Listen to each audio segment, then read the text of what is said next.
Every time I tell someone in California that I'm from Oklahoma, usually one of the first questions is tornadoes. Okay. I think there's a lot of really good people in Oklahoma, and they understand things through a spiritual lens. But I mean, who wouldn't want to be young forever? I'd take that. I would. I'd take that pill. I take like 27. You know, Yeah. I don't have to be young. I don't want to be like 12. That would actually kind of suck. Being 12. Junior high was rough, and I was present for the tornado that forced them to create the enhanced Fujita scale. It was destruction like I've never seen before.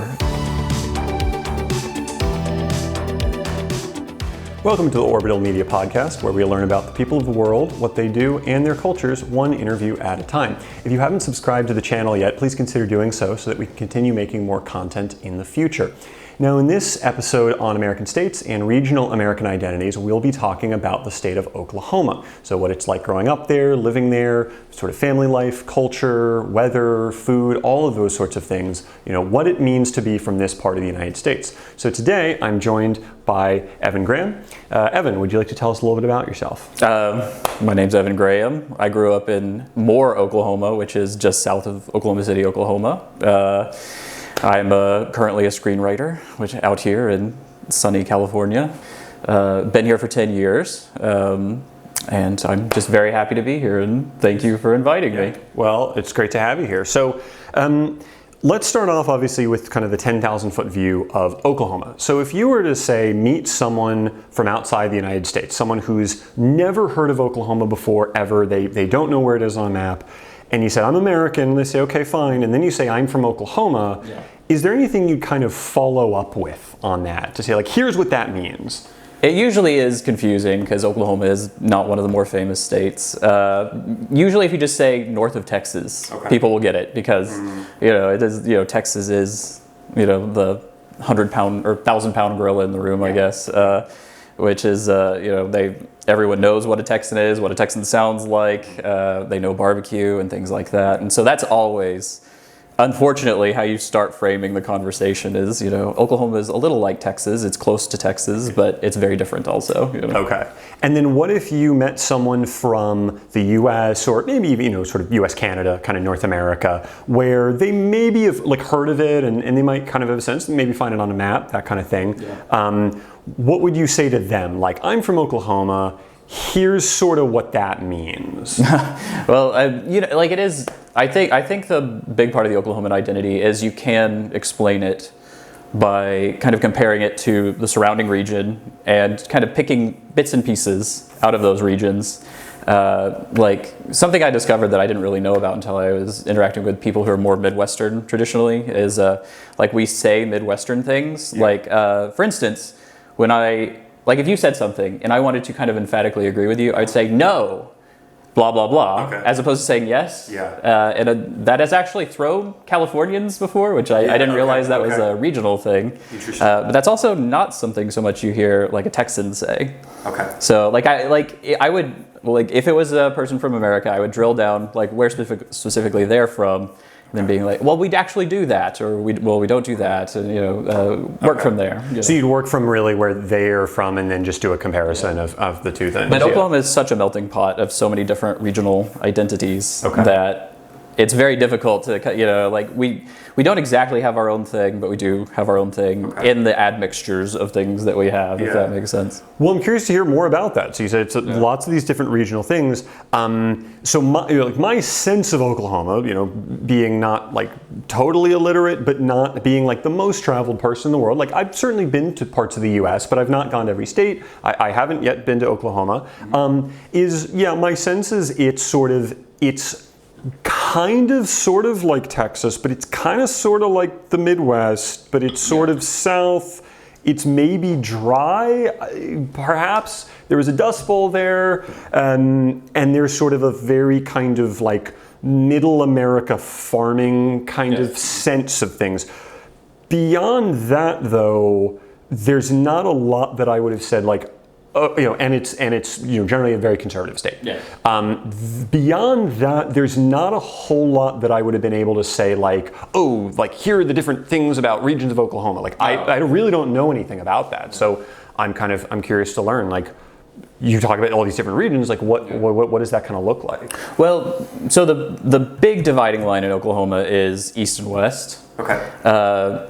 There's a thing called the dry line, which goes almost exactly down the middle of the state. It's also what's responsible for so many tornadoes. Okay. But it's really the spot where like all that cold air that's coming down from the north meets all the warm air that's coming up from the Gulf of Mexico. Okay. So in the eastern part of the state, it's actually pretty lush. There's a lot of agriculture. There's a lot of agriculture all around, but it's exceedingly needing irrigation as you go west. Whereas you get rainfall in the east. That is the primary dividing line, and it's a little bit cultural in that the eastern part of the state is where Indian resettlement primarily happened. Okay, that's the other thing. And so, like culturally, it's pretty distinct from the west, which is where like the land runs and things like that happened, where white settlers came in and started settling the 160-acre plots or whatever. That's like that movie. I mean, it's going back to the 90s, but Far and Away with Nicole Kidman and Tom Cruise, where they're Irish immigrants and they go to Oklahoma and they're just like, okay, and that is let's get the land. That is like and that is also like an Oklahoma cultural thing of like boomer sooner and the University of Oklahoma. That is directly related to the land run, where the boomers were the people who were vocally advocating for settlement of this land, and then got their way slowly but surely in kind of horrible ways, manipulating the laws and squatting and things like that. And then the Sooners. So the way a land run worked was literally you just lined up 50,000 people on like a border, and you had these pre-staked out like allotments, and you gave everyone like a stake with their name on it, and then they just ran like in Far and Away. That's what, So we'll have like a clip from the movie if we can find it, But and that's what I seem to remember. They literally just line up, and someone like fires a gun. But the craziest thing is that was I don't think that was dramatized. Like that's like a screenwriter's version of history. Is like everybody lines up and they run, and maybe people kill each other or something. But that's how it happens. That's how it actually happened. And the other thing is the Sooners were the people who actually snuck in the night before under cover of darkness and put their stakes in before anybody was actually given the opportunity. And then they would sort of like, would they lie in wait and then they sort of pop up when the like, crowd's I just got moving on. They're like, I just got here. Oh my God. Oh, can you believe that land run?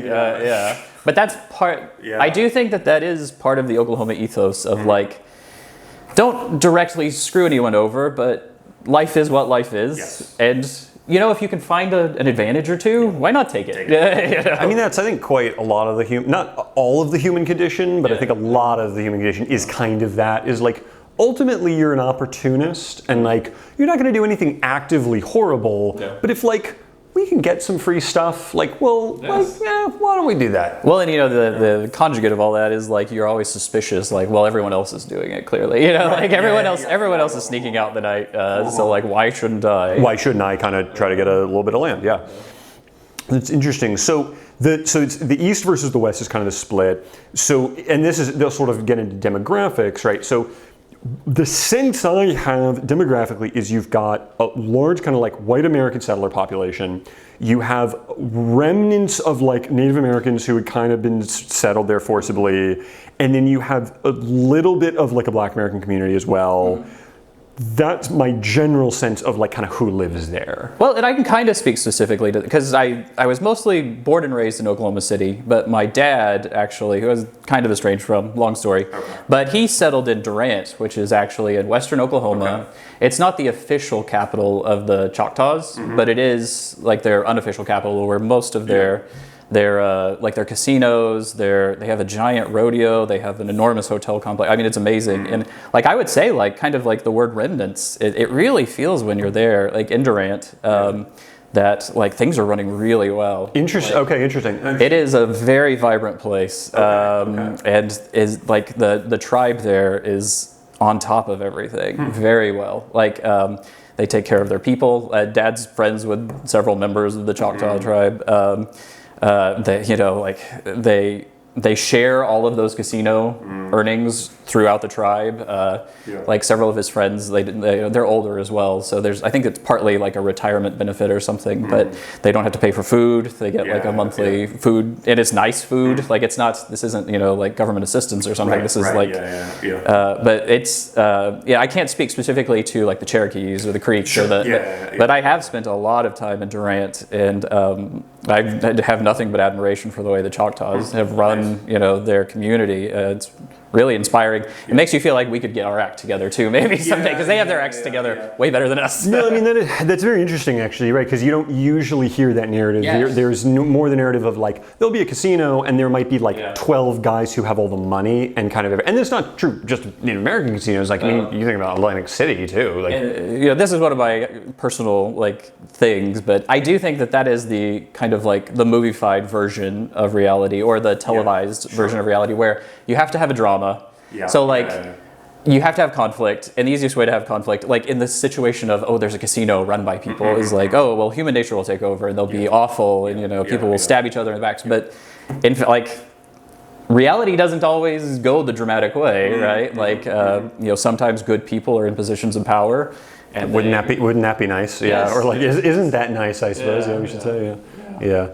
No, it is true, because I mean, I was saying, it's sort of not just with Native American casinos, but casinos in general. Like it's more like the stereotype of the humans that are in that space are not going to be maybe the most ideal people, and they're not sharing a lot of stuff. And there's a lot of some giant glass building and everything's great, and then around it is slums and stuff. I mean, it's terrible, But that's quite nice, actually. That's the sense is that's not the case with the Choctaw Casino. Yeah, and I would, if you had to take a vacation in Oklahoma, I would recommend that area. Honestly. Durant. It's Durant, and the Texoma is the lake. It's one of, I think it may be the largest man-made lake in America.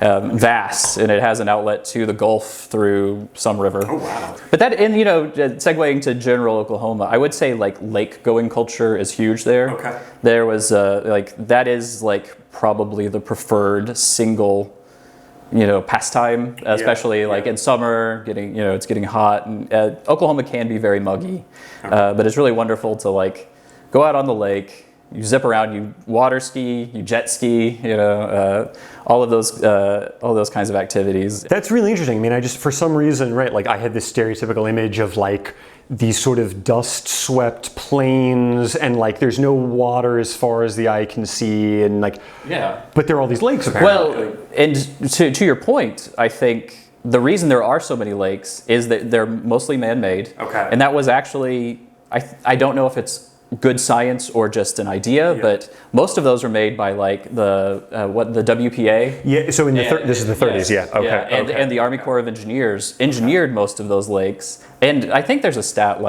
Oklahoma has more combined shoreline than the Atlantic seaboard and the Gulf combined.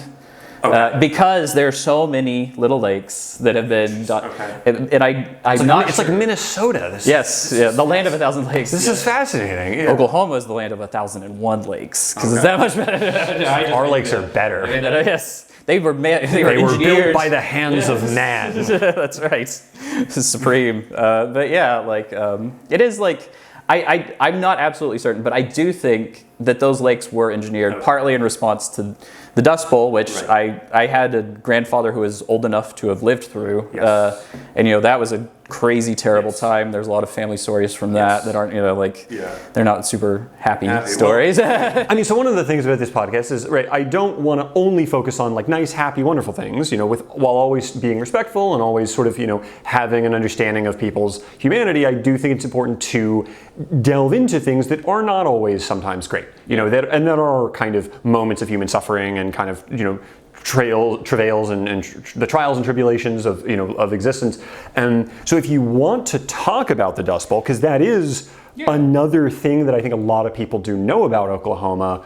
I mean, it's certainly something I know a little bit about. I'm not by any means an expert on it, though. I'd love to kind of hear about that, especially for people who maybe don't know what the Dust Bowl was. Yeah, certainly. Well, I guess, starting from the very beginning, the Dust Bowl was this giant series of droughts, or small series of droughts actually, that all added up to a giant drought all through the Great Plains states, from North Dakota down to even parts of Texas. So it's just an enormous swath of territory. I think it was 1932 is when the very first dust storm. Early 30s, I believe, yeah.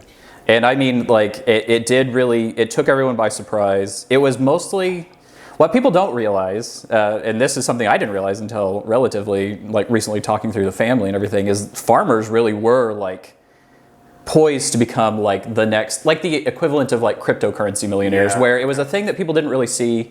Wheat prices shot up enormously, kind of at the end of World War I. Okay. And all of a sudden, these people who are out on the prairies, who are kind of know nothing shit kickers, honestly, for like they're Okies from Muskogee. Yeah, like it really is, but they were finding themselves poised to be kind of the next class of millionaire, and that had like implications, because another thing a lot of people don't know about is Oklahoma was a socialist hotbed for many, many years. I did not know that. The state motto is a socialist motto, but that's all been kind of repudiated. Yeah, but Labor Omnia Vincit, which is labor conquers all, basically. Yeah. And we can go back through that too. But yeah, the Dust Bowl was a really terrible time. It was the notable thing, and the reason it was called the Dust Bowl, is that these enormous dust storms would literally pick up hundreds of tons of earth from the dried out fields that were affected by this horrible drought, and just dump it like it's rain on people, and people died.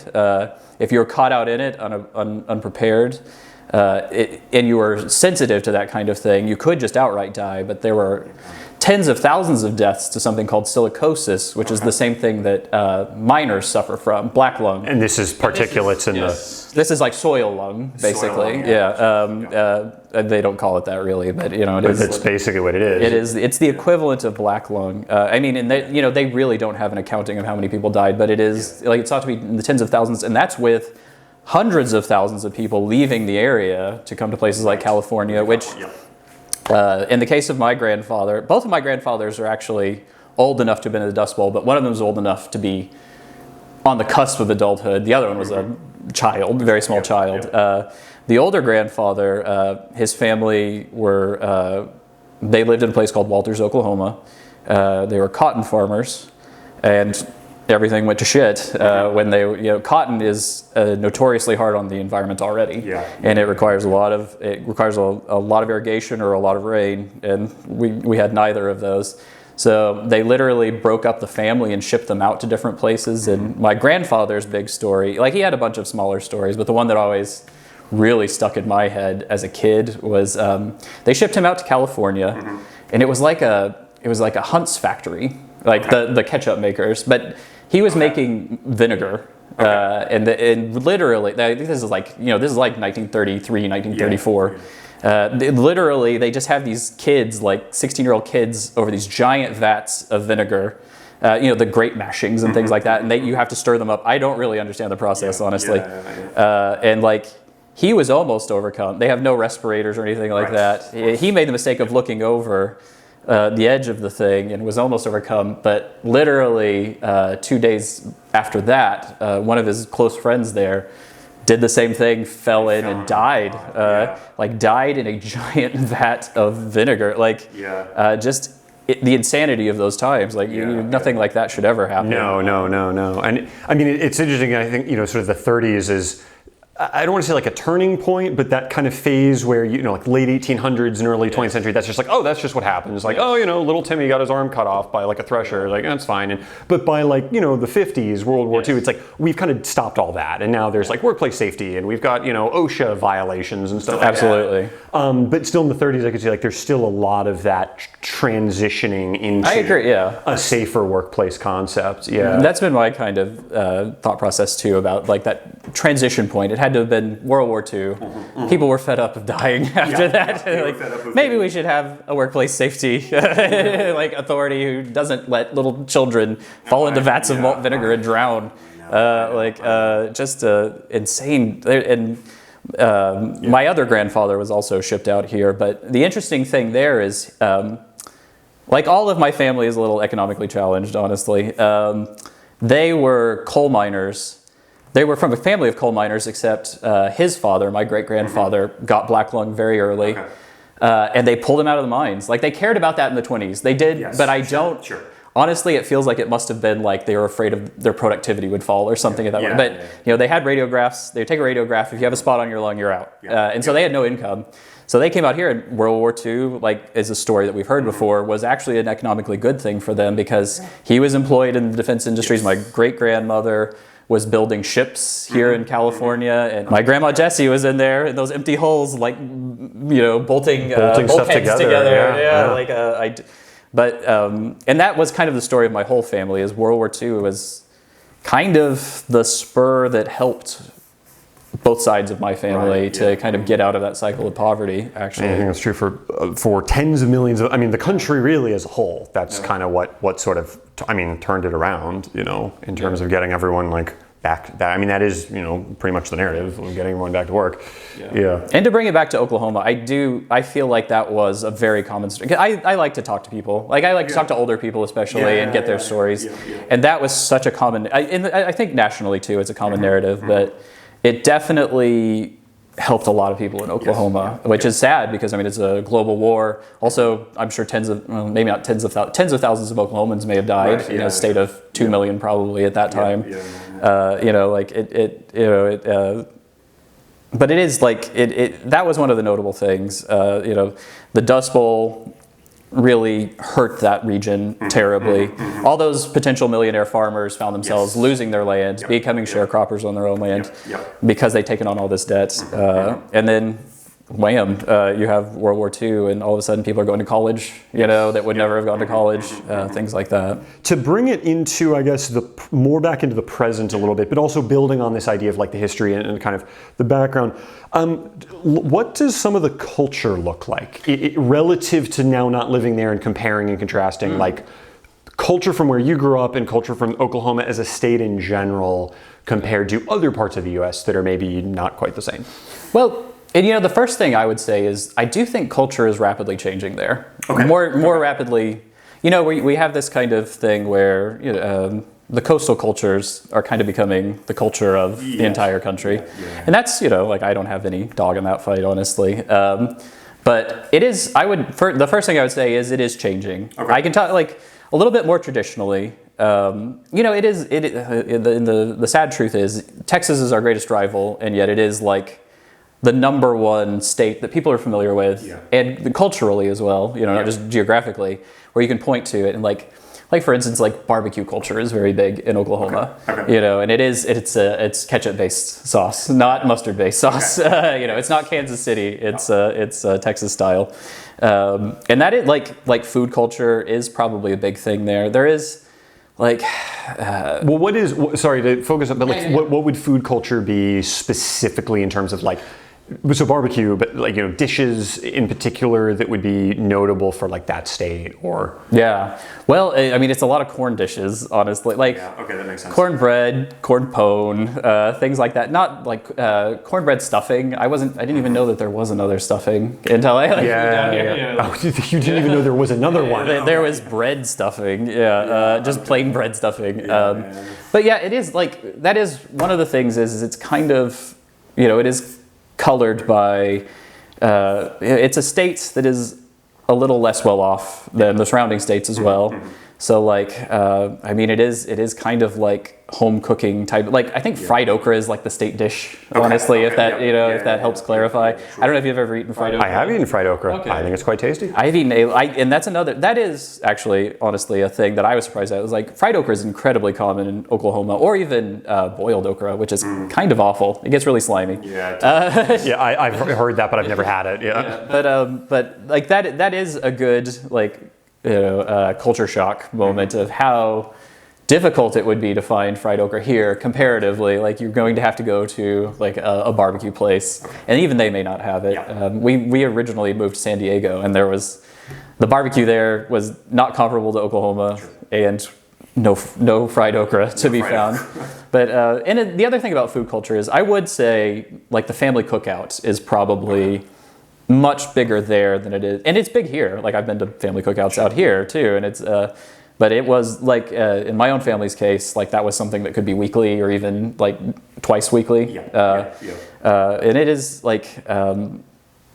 It's something that I miss, frankly. Yeah. I kind of agree with you actually that there is obviously a wide range of American cultures and local subcultures, but I think the focus on a certain amount of communalness is something that having grown up in suburbs, but then sort of lived in big cities. I think a lot of people in big cities, they don't do that stuff as much. I mean, you don't have the land, you don't have the space to really do it. But I mean, I totally agree with you. I mean, it is something I kind of, now that I think about it, I would want more of, and I think the one downside of big cities is people live these very atomized existences where they're just like doing their own thing, and that is that's a good topic to get into. Oklahoma is a place where if you want, you can have space, space to gather your family, space to have a giant, even if you're not if you're a pipe fitter, you can have a 2-acre property with a giant garage, and you can restore classic cars. And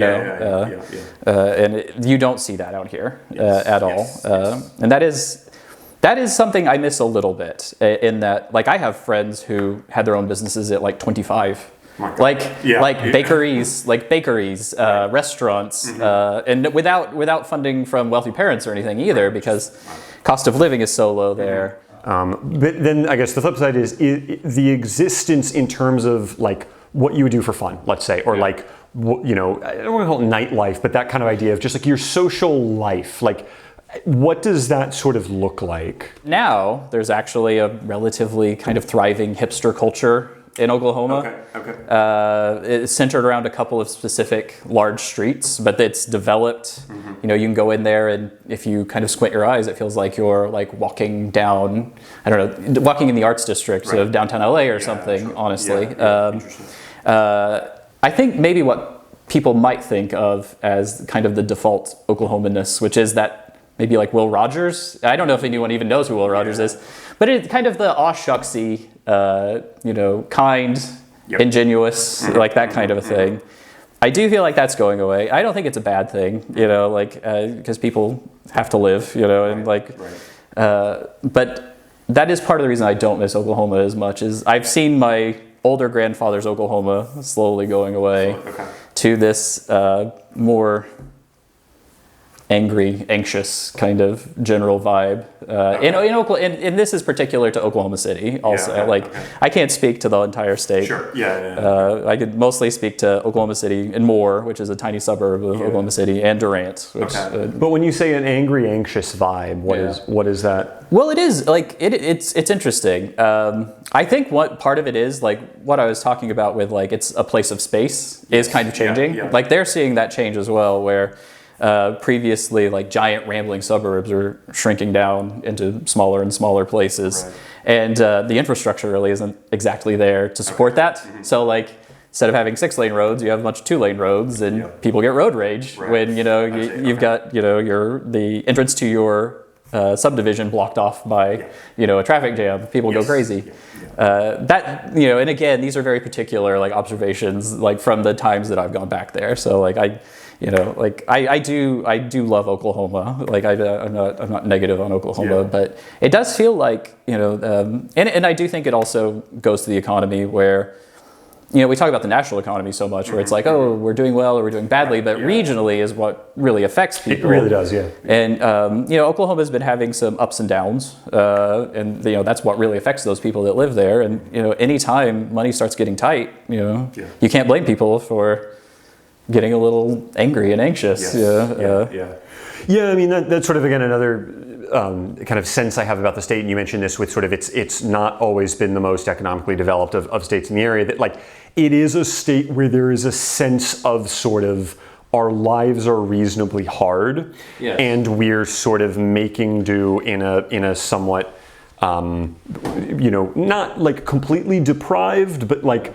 a place where we've got the basics, like we have food and all of that, but absolutely. We might not have like a lot of extra things, like luxuries that we're sort of splurging on. Well, especially like the luxuries that you'd acknowledge out here, right? I don't think most Oklahomans understand how much money there is in Southern California. I didn't even, and I'm well read and everything, but really being here opens your eyes to how much more Southern Californians have. But it actually goes a little bit to the history, where I do think Oklahoma has been on the short end of the stick a few times, like when the federal government intervenes. Like one funny time is like, this is something people still talk about, okay, like the older people still talk about, but like in the 60s, the FAA wanted to know if having a supersonic transport going over the country would be bad for people's health. Right. So they picked Oklahoma City to literally just start the largest human trial ever, where they literally had like a fighter jet go up over the city like 5 times a day, or like on the hour, 5 times a day. Operation Bongo 2 is what it was called.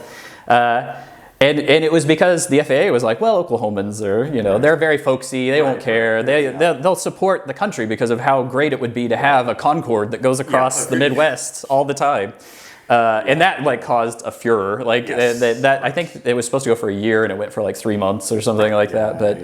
But like that's an example. Like, or like talking about regional economy, one of the interesting things that like my dad went through that kind of shaped his entire life was in the mid 80s, there was a huge collapse in oil prices after there'd been this big run up. Yeah, in the 70s. Yes, like the fall of Iran, the Shah going away, and that caused oil prices to skyrocket. There was all this development, but the interesting thing, all of that development went through this place called the Penn Square Bank, which was literally a bank in a mall, like a single institution, like we're talking about like the First Republic and places like that right now, Silicon Valley Bank. This bank is 1,000 times smaller, but they were doing, I think, billions of dollars of loans through it, because while this boom was happening, all these big banks on the coast wanted to get in on loaning to these drillers so they get part of this, money. Like, why not? But they didn't have correspondence offices, so they just all allowed this one tiny bank to originate all of their loans. Kind of like 2008. Like I wrote a script about this, honestly, a long time ago. So when that bank went under, the interesting thing, Dad's accounts were there. He was a semi, like he had 2 semi-trucks at that time, so he was like a trucking guy. And both of his loans were through there. All of his money was in there. He was doing okay, actually, even during the collapse, but that bank failed. The feds locked everyone out. There was no making everyone whole, like in Silicon Valley Bank. And in fact, and this is a matter of record, something I discovered, the guy that they put in charge of, the federal guy that they put in charge of the bank, literally decided arbitrarily, like, well, if you owe the bank $100,000, we're going to bankrupt you and get everything we can. But if you owe the bank $10 million, we're just going to have to let you drill your way out because that's too much of a loss to take. There's no way we can bankrupt. So that's one of those things that I feel is kind of emblematic of that. Like, Oklahomans are right to feel like they've gotten the short end of the stick occasionally, because there are a lot of good people who are staying current on their loans who ended up getting bankrupted. Whereas all the bad actors who were so deep in debt that they, that's the old quote is, if you owe the bank $100,000, the bank owns you. Right. If you owe it $10 million, you own the bank. But I do think that is part of the explanation of like the current Oklahoma ethos of like, there are a lot of people who have been done badly by the federal government. Yes. And that's, I'm a supporter of the federal government. Like I don't mind paying my taxes. I like having highways and things, but at the same time, we didn't always. It feels like we're living in a pretty rational moment right now, like bailing out all the depositors at Silicon Valley Bank. That wasn't always the case. Sometimes they just let people drown in their debt. You mentioned, and obviously, because I don't want to go, super into like, political issues, but I'm curious about the politics as a whole of the state. And you mentioned how it used to be Democrat, and obviously, well, this is a bit of a tricky issue, right? Yes. Obviously, Democrat previous to the 50s, 60s was a little bit different than it is now. So it's not sort of a one-to-one comparison. Now, in certainly the last few decades, right, the assumption has been Oklahoma is a very, very, very Republican state, extremely Republican, very conservative. And again, with sort of that sense of pre-World War II, pre-1960s Democrat being a little different, but sort of, it's for like farmers kind of culture, right? Like, have any of the things that the federal government's done, do you think affected the way people have viewed like big government institutions currently, or even in the last, kind of several decades. Well, I do think that that's like one of those areas where the federal government can't win in a place like Oklahoma, if that makes sense. And it is because of those pre-existing things that have happened. People have memories. We still have World War II veterans who are alive among us. Not very many, but that's how far back living memory goes, and people remember that. And I think that is one of the number one reasons that it is such a red state, is people identify with the idea of self-governance, like state governance, state governance, and being under the power of the state, which like I said, I moved to California for a reason, and it was partially political, honestly. But at the same time, I absolutely understand their perspective. It is a very red state. I think even Oklahoma City, which traditionally urban centers are blue. I think Oklahoma City is pretty purple. Maybe even be red itself. I haven't kept it. My sister was actually involved in a couple of campaigns and things, so she'll kill me when I show her this. But I'm not as 100% up on the politics. But it is. I think it'd be really easy, and I am a very dedicated Democrat, honestly. But it can be very easy once you hear, that someone is a Republican, to instantly discount all of the things that they have to say. But at the same time, I mean, having the historical perspective and just their individual lives perspective, honestly, I don't know what the stats are, but I'd have to guess that there's a lot more small business in Oklahoma, actually, because of the factors that I said. Okay. So those are all people who know what having to pay into workman's comp and things, for employees. Those are all people who feel the pinch of the federal government, maybe a little bit worse than an individual, who is a salaried W-2 employee. Yes, exactly. It's all complex. I do think a lot of it's economic versus cultural, or the other issues that are kind of tearing us apart at the moment. And I don't think there are any easy answers either. No, that is interesting though, that because economics is sometimes in sort of culture war things, it's sometimes brushed under the rug, when at the end of the day it's some of the most important stuff in people's lives. It's just, well, what do we think, who's going to help us, or what we think is, this is the team that's going to help us with money, whether or not that's true in either case.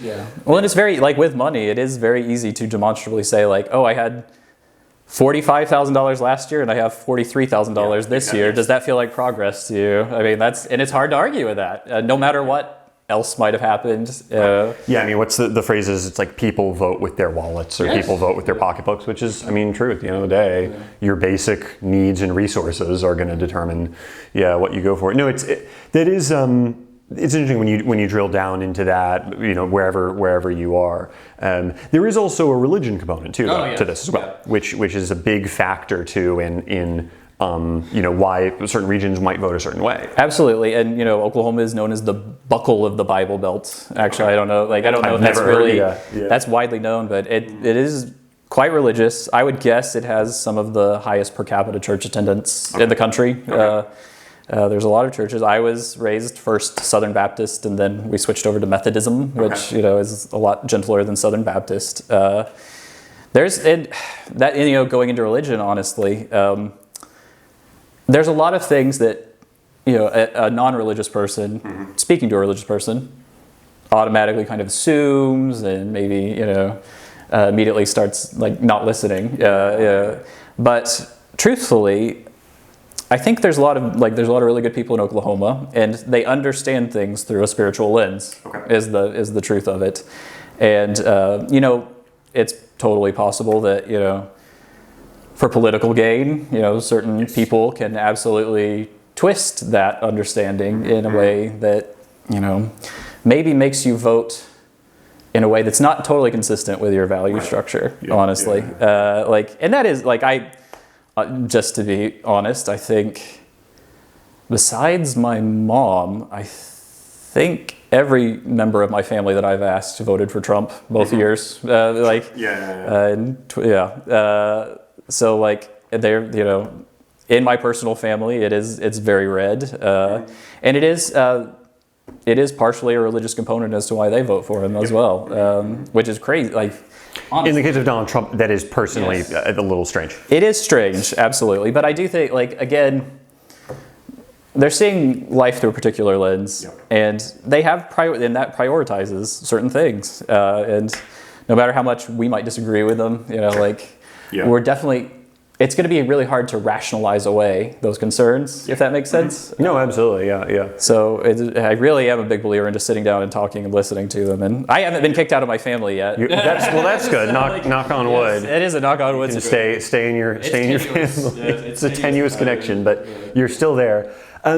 No, I mean, so that is a really good perspective, I think, on the complexities and the nuances of this that I think we often we ignore. Whatever team we're playing for, whatever faction we'd like to consider ourselves part of, we kind of forget about, which I think it's important to keep in mind, and I think to try to always bring that back into a conversation. It's very interesting, this idea of, you say, this cultural change that is happening. I'm assuming that's also very generational. Yes, I think it's partially generational, but I do feel like even watching like members of my own cohort, like the people I went to high school with, people I went to college with, they do seem like they're changing a little bit, and it is. In some ways, it's more cosmopolitan, but in a lot of ways, it is like less genteel. I guess you might, you know what I mean, less kindly, less. I do think that partly is like economic realities, living more on top of each other than they ever have before. But these are all generalizations that are based on like me thinking of literally like 10 people right now. Is the other thing too. So it's hard to like really accurately speak. I do know. I made the mistake of holding a door open at a theater like 5 years ago, and literally it took me 5 minutes to be able to release it because people were they just kept going, and I was like, for the love of God, let me go in. I'm gonna miss Rogue One or whatever it was that I was watching. But like that was something I felt. I know 10 years ago, an older gentleman especially would have been like, oh, here, let me spell you, and like he'd take over and I'd go in. That was not the case this time. You just said, let me spell you. So what are some terms of phrases, or I don't know if there's, again, like an accent or something like that, but aspects of the language, like linguistic aspects. There definitely was an accent. Okay. Like, I've never had the accent, and I think generationally, like it was lost, maybe even in Gen X. Frankly. Really? Okay. So that far back. Okay. Like another part of my background, I went to medical school, and when you're in medical school, you are exposed to a lot of like older doctors, and they all had the Oklahoma accent very strongly, and I don't know if I could even mimic it. Even do it? Yeah. You should play a clip of Will Rogers. Okay. All right. That would be. We can do that. So I looked into Mr. Hoover's record and inquired of everybody. I'm here this evening appearing on the bill with Mr. Hoover. We're going to have to depend on not my, because I feel like I was mocking it, honestly. And it varies by region is the truth also. Like my older grandfather had a bit of it, but at the same time, it wasn't nearly as strong. Like I'm thinking of, in particular in med school, there's a really great doctor named Jerry Vanetta, who just had the perfect Oklahoma accent. Yeah, I think he's like the dean of the medical school now. Back then, but he was quite a bit younger than my grandfather, is the point, and he had a much stronger, more, kind of representative Oklahoma accent. I do think like one of the notable things that I pulled out was instead of saying milk, it's like milk. Milk. That's in a few other places actually. Yeah, milk, I can believe the milk versus milk pronunciation. Yeah. But then you said for terms of phrase, you said let me spell you. That is. What does that mean? Well, that just. Like it just means let me relieve you from this thing, or like you take a break, like for a spell. Got it. I guess in like all language in America, we still say like they had a spell or something. You know what I mean? Yeah, it's we like had a dry they had spell a fit, or something. But spell, I think, is probably used a little bit more widely there for the idea of like take a time out, kind of a thing. Sit a spell, like that is. Okay. I think that's a Texan, Oklahoman, maybe even Kansan thing. Kind of term, okay. They do howdies and y'alls. Although, like that, again, like with the change, like I heard very few y'alls. A little bit less than that. Like fewer howdies for sure. It is, like because it's kind of a melting pot of all the regions, like the land run created. Yeah. You have like, you even have people who say like use instead of like, or it's like a Pennsylvanian thing, I think. Exactly. It's like Northeast, but it's not like coastal sort of, liberal blue Northeast. It's like rural Northeast, U's, But yeah, so like it's hard to peg down anything. Like we might, if I can come up with anything really great, like any really great thing, we'll circle back around. That's okay. We can circle back to it. But actually, about the region, and this is a big question I want to ask you about Oklahoma. And even a friend of mine, when I told her that we were going to film this, she asked, "Oh, make sure you ask Evan this," which is, how do people see themselves in the region? Like, and I guess I want to preface this by saying, I know that Oklahoma is not Texas, but it's pretty close to Texas. It's not the South, but it's not too far away from the South either. It's kind of Great Plains-y, but it's south enough that it's still kind of like probably hotter. But, so like what is it? Yeah, and how do people there see themselves of like, this is our region? Well, for what, like if I had, like I think the truth is it's complicated, right? But I think if you put it up to a vote, I'm pretty sure the majority of people would identify with the South. With the South, okay. And it is like a food culture issue, like collard greens and things are also a thing that a lot of Oklahomans eat, and that's like a food that's extant in the South, classic, right? Yeah, Southern food. And like grits and things like that. But also like it is, if you're going to identify with the Midwest, that's a little bit more complicated picture with places like Colorado, Great Plains, or the West. But the truth is, there are a lot of those elements of culture. But I think if you forced everyone to really pick, it might be a split between. Honestly, it might be a split between South and Southwest. South and Southwest, okay. Because there's like the New Mexico, Arizona kind of vibe is a little bit more. It feels like that's more the way we're going, especially Arizona. Feels the culturally. way you're going culturally. Yes, where it is a more purple society, if that makes sense. Okay. Although it is like it's still very deep red, but. I wonder almost the way you're describing it. It sounds almost like I don't want to say libertarian, but like this kind of, so maybe not libertarian, but kind of this. Like slightly different version of purple, because I think we do have a somewhat simplistic sense of this, like red and blue, and it's like there are actually many ways that things can go, and it doesn't just have to be like blue means X and red means Y, and that even you said like purple can be its own thing almost in a way, and I think of almost like Colorado kind of that way. It's like. I think of Colorado as a very, increasingly blue, but like libertarian blue, kind of. It's really its own thing. And I'm curious, I haven't gotten anyone on the show from Colorado yet, but I really want to. Yeah. I'm curious about that state as well. But I think you said it when you said libertarian. I think a lot, also, again, if you put it up to some kind of vote, and like, I think you would probably get majority libertarian leaning people or who identify as libertarian. Whatever that actually means to each individual person. Yes. Sure.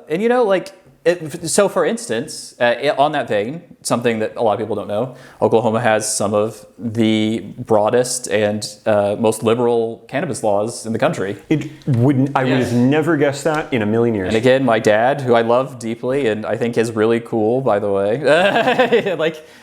he's been in on that from day one. He's not even a pot smoker, but he is like a hustler, and like he got his license and has been growing. There's a lot of crazy things attached to that, like you're not allowed to bank in federal institutions, and the regional ones don't want your money either. So like, but that is a great example of it's.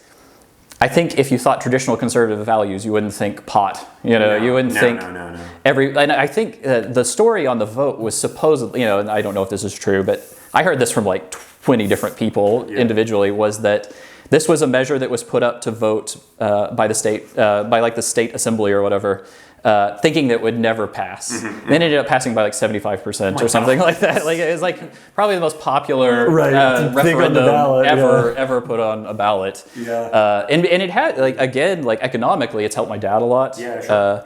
Like you can grow pot, and if you know what you're doing, you can make a lot of money, especially if you're careful. They're getting squeezed by like big boys now. Like there's larger and larger concerns coming in and things like that. But I do think it's an example of where Oklahoma gets it right. I think California would be great if we could all grow pot and sell it. Honestly, like why not? like why not? Like that little extra money, we can contribute to the market. We can maybe make some new strains that are like add some joy to people's lives. And all that tax revenue. Yes, tax the hell out of it and make all that money for the federal government. Exactly. To do whatever they want with it, I suppose.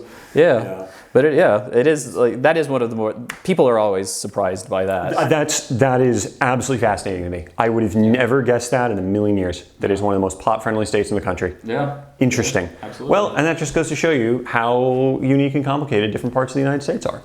And you shouldn't always just use broad stereotypes for something that you think to be the case. This is another sort of question I have, which is going back to sort of cultural norms and values and kind of behavior, but things that would be, and again, I don't know if there's a good example of this, but like either a cultural faux pas or something that's like really encouraged. Like if you do X, everyone's like, yes, you're a good person. And if you do Y, it's a little like, it's weird. And I get this is a strange question because I don't mean things that are like universal good and bad human behavior. Like we can all pick that stuff out. Yeah. But the kind of stuff that like people somewhere else might not even think, but here it's like we really value doing this and like not doing this. Yeah. Well, one positive thing, this is probably is positive everywhere, but I have observed here that it's not always observed. If that makes it, But like explicitly introducing yourself to like if you go over to your buddy's house and it's his parents' place or something, explicitly introducing yourself to his parents in an ingratiating way is highly, and I do think to a degree that it is not as much here where I would agree. It just doesn't, and honestly, it had kind of passed me by just because of my own upbringing until like that stage where you are starting to like go around to other people's houses, like for me it was like 12 or 13 or something, and people will judge you based on it. Like when you're 5 years old, nobody cares what you're doing. Yeah. But by the time you're 12 or 13, if you have the manners to really explicitly say hello to a person's family when you go in to meet them, and that goes doubly for dating or something like that. There's a little bit more of that. Like thinking about like real faux pas. I mean, that would be because the flip side of that would be a faux pas, which is if you go in and I certainly growing up, I felt like there were plenty of kids who did that, and my parents even commented on kids who didn't do that. They were like, we really don't like it when kids don't do that. But I would again, I mean, I've never really spent a lot of time around, because I never grew up in California, but my gut feeling is I think you're right on the money. When I've been to like friends' houses and they have kids come visit their kids, I have definitely observed like the teens just like they just leave. They're like they don't even acknowledge that you exist. And I can see how that's considered rude, just kind of on an objective level. I would say objectively that is kind of rude, actually, to like not do that. So go around, introduce yourself to other people. I think if they're like in the, it's not like a large party, but it's just like you're in the room and it's like, oh, hello, Mr. and Mrs. So and so. Exactly. Yeah, it's like not that hard. And that was actually saying Mr. and Mrs. That's something that's going by the wayside, but because of my older grandfather's influence. That was always something I did that I did notice people perk up for, if that makes sense. Yes. So that was kind of hearkening back to like older Oklahoma, particularly my grandfather had a best friend that I saw. Like I visited my grandfather a lot because my dad wasn't around all the time, and his best friend was Mr. Strayhorn, who even though they were best friends, I saw him maybe more than my dad. I still called him Mr. Strayhorn, and he would tell like filthy jokes, but he was always he was never Jack. He was Mr. Strayhorn the whole time. So I would say that again, like I think if you said Mr. and Mrs. to anyone in California, as long as they weren't too young, they wouldn't feel slighted by the age thing.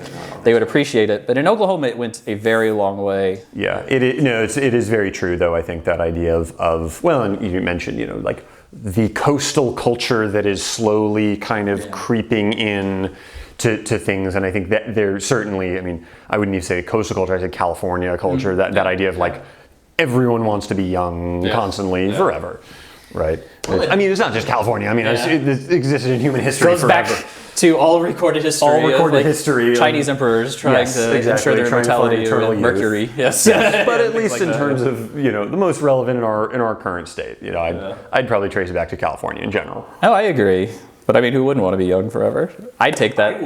I'd take that pill. I take like 27. Yeah. I don't have to be young. I don't want to be like 12. That would actually kind of suck. Being 12. Junior high was rough. That would be bad. Yeah, middle school. I'd be like, no, I'd rather actually be in my 40s than like be in middle school again. But like mid late 20s would be ideal. Yeah. What about? So we've talked about the region and how people, if you put them to a vote, they'd say like.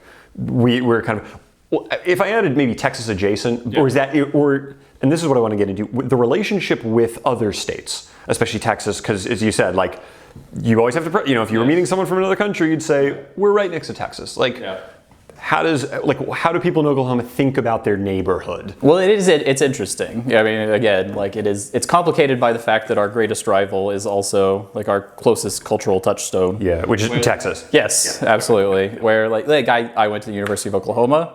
Our great rival is the Longhorns, UT, like Boomer Sooner. And at the same time, I do think the general feeling is like, we want the region to look good nationally. Yes. So like if Oklahoma gets knocked out of the championship, of contention for the championship, I watch primarily football, by the way. So like I'm not up on everything else, but like if we got knocked out for the national championship, I'd root for UT if it was there. Is the sad truth, honestly. Like it's complex though, because in a lot of ways you kind of define yourself by how you're not like your rival. You're not Texas, right? You're like, here's how we're not like Texas. Yes, and the truth is especially now, it's increasingly hard to say how we're not, like Texas was traditionally more of a ranching culture, I guess, versus agriculture. So we were more Aggies, I guess, than they were. We were like the homestead with like, we're growing like corn and we're growing crops and stuff. It's less like cattle. Exactly. Yeah. And before we were that, like we were Texas's highway up to like the railheads, basically, like the Chisholm Trail and all that stuff. But like it really it gets hard to say, like, and like we've lost rivals as well with Nebraska, like football wise, like there used to be a slight state to state rivalry with Nebraska, but especially between the Huskers and the Sooners.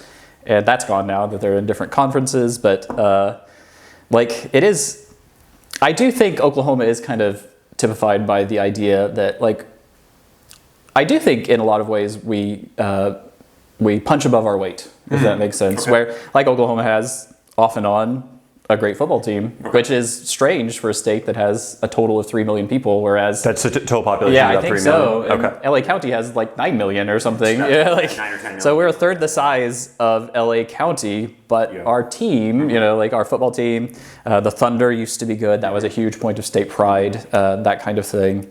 I mean, it is hard to say though, like how we truly differ from Texas culturally, because again, like I think a lot of Texans would identify as like libertarian. Yes. Yeah. Like Texas is increasingly more of an agricultural state, actually. Also, so like we line up there. Like I think our economies are, and also petroleum. Yeah. Like our economies look very similar. Yeah. We don't have a Silicon Prairie like Texas does, so we're not as diversified. But really, like I don't think, I think when push comes to shove, those rivalries, really do disappear. Of course, yes.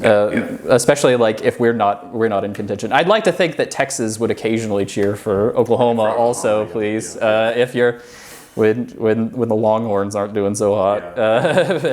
Yeah, for sports, I mean, and I'm prefacing this by saying I'm not a big sports guy, but sports, I'm figuring, is quite a big, really big deal there. And are there specific ones that people really, really kind of go for? And even including things that aren't like professional sports, stuff that's like, I mean, anything from, rodeo to like NASCAR to like, all of that kind of stuff too. Not just like, basketball and football. Yeah, no, you said it. Well, like I am mostly a football guy, but basketball is really big. One of the interesting things is Oklahoma State University has like an Olympic caliber wrestling program, which a lot of people don't know about. So they produce a lot of great athletes, and that's a point of pride. auto racing is really big. Going to a more general point, I do think sports in general are a huge point of state pride for Oklahoma, more than the average state. Interesting. Yeah. No, I'm just trying to think sort of other than we've touched on a lot of stuff, and actually getting into state history is very interesting, along with personal anecdotes, I think, which I really want to focus on more. And I'm just going through kind of other aspects of culture. I mean, I guess this would be one, which is sort of family life, relation between the sexes, dynamic between men and women, kinds of jobs that people are going to have. Going to the gender stuff, actually, something that occurred to me that might be a little bit of a surprise is it is, at least in my experience and the experience of like my friends that I was close enough to understand their family dynamics and things like that, I would say it's a pretty matriarchal culture, honestly. Like my mom... I would have also not expected that, I was lucky enough that I literally knew every one of my great-grandmothers. And like... every single one of them was in charge of the family to like the degree that they told everyone what to do, and that went for every family that I went and like visited. I think Oklahoma is like a place where like strong women can thrive, honestly, because of that. Coming to California, I've noticed that like women can be kind of judged harshly if they're authoritative at all. Whereas it's kind of just taken as like for granted. At least, like I'm saying, like it's my particular anecdotes, but it is like there's a lot of good, strong women in Oklahoma who like know how to run things and do. I mean, so in that sense, would you? I mean, this is obviously a broad generalization, but say like gender relations or the sense of like men and women dealing with each other isn't like always that bad in a way, or like obviously problems are still always going to exist, but compared to maybe other areas either within the country or abroad, like I guess I'd say it's different. It's different, okay. Because I think I've met several women in kind of like managerial positions out here in the industry who are perfect Oklahoma women, and I take perfectly. And then if I go to another group of people who know her, she's an awful person. You know what I'm saying? Like she's too aggressive. She's a bee. And that's men and women is the crazy thing. Is that'll be because there's like a California nice that is lacking, I guess, if that makes sense, but. That was one of the notable things, really, is that like I do think Oklahoma swallows that a lot better as far as like a woman can say what she wants, and it's not like, oh, you're not being nice. Why are you being nice? Like honestly, my wife is a little that way, and like she's been threatened with write-ups at work for just being authoritative, like as opposed to being right. She's like, well, that's the lily. She's like, that's how we do things here. Yes. I'm just trying to think if there's sort of anything else that you really want to get into, because I mean, we've covered a lot of ground here. I've learned a ton about the state of Oklahoma that I did not know before. Before we kind of wrap things up here. Well, I can't really think of it. I could talk about Oklahoma for ages and ages and ages. I'd always try to come up with the most interesting things. But you don't know what people don't know. No, exactly. Well, that's the other thing too. And I think we all struggle with that, and hence trying to have that idea of like, well, for people who don't know this thing, what is it? Every time I tell someone that I'm tornadoes. Tornadoes. We forgot about tornadoes. Let's quickly talk about tornadoes. So like every time I tell someone in California that I'm from Oklahoma, usually one of the first questions is tornadoes. And yet, like more is tornado central. It's because of that dry line thing that I mentioned earlier. That is kind of a generator of tornadoes. That warm, wet air coming up from the Gulf, meeting the cold, like strong wind from the north. Like my mom's house has been hit several times. But at this, like, they generally aren't mass casualty events, but they are really striking and horrible. Like I was present for, previously, tornadoes were measured by something called the Fujita scale. It goes from Japanese. Yes, 1 through 5. He was a Japanese meteorologist, or Japanese American meteorologist, I think actually. But it goes from 1 to 5, and I was present for the tornado that forced them to create the enhanced Fujita scale because it went so far above 5 that they needed a new scale. Basically, that was May 3rd, 1998, I think. May 3rd, 1998. And it was like nothing I've ever seen before. Like we were one of the things that is a bad idea that a lot of people in Oklahoma like to do is try to run from the tornado, which you're explicitly not supposed to do. Yeah. The idea that is supported is you go and shelter inside your house. Right. Like you get into the centralmost room or a bathtub, you know, with nice ceramic sides or something. Because the real danger is the laterally moving debris, like a 2x4 skewering you like a shish kebab. But my family especially loves to get out and try to run from them. That time we were successful. Other times we've been stuck in stop and go traffic when like a funnel will literally like descend down. But the May 3rd tornado, we got out, we were heading towards Norman or something. That tornado actually hit my high school and caused our school year to end prematurely. Like it sheared the front of the band room off. And that was when Dad was working construction. So instead of getting to take summer break, I immediately went to work for him. And it annihilated an entire neighborhood like a picture from Hiroshima. Like seriously. Like the most that was standing would be like a 2x4, like this tall, out of the ground. It was destruction like I've never seen before. And at the same time, they tend not to be mass casualty events. And like I would say to Californians, like earthquakes are actually a little bit scarier. You know, like like when the big one hits, it's going to be worse than a tornado, I think. But yeah, you get a lot of experience with them living in Oklahoma City and more, especially. And it is, like, honestly, it's bad to say this, but it's kind of exciting. You know, it is like there's an energy to the air. Things like during the May 3rd tornado, like the air was glowing. Like it was very strange. It's like stuff you read about in the Dust Bowl. Yeah. Actually, they talked about that too. Like I've never seen or felt anything like it, especially out here. Thank God. But yeah, like if you're looking to move to Oklahoma, don't worry too much about the tornadoes. Just get a nice bathtub. Just get a nice bathtub and you'll be okay. Yeah. Yes. Or a basement if you can afford it. But they're very expensive in Oklahoma because the water table is so high that you have to like sump pump those places out. Yeah. So, but yes, like I wouldn't worry too much about the tornadoes, honestly, if you're looking for a move. Yeah. Thank you so much for coming on. It's really been a pleasure chatting with you. I've learned a ton about Oklahoma. This has been great, and thank you all for watching. I'll see you in the next episode.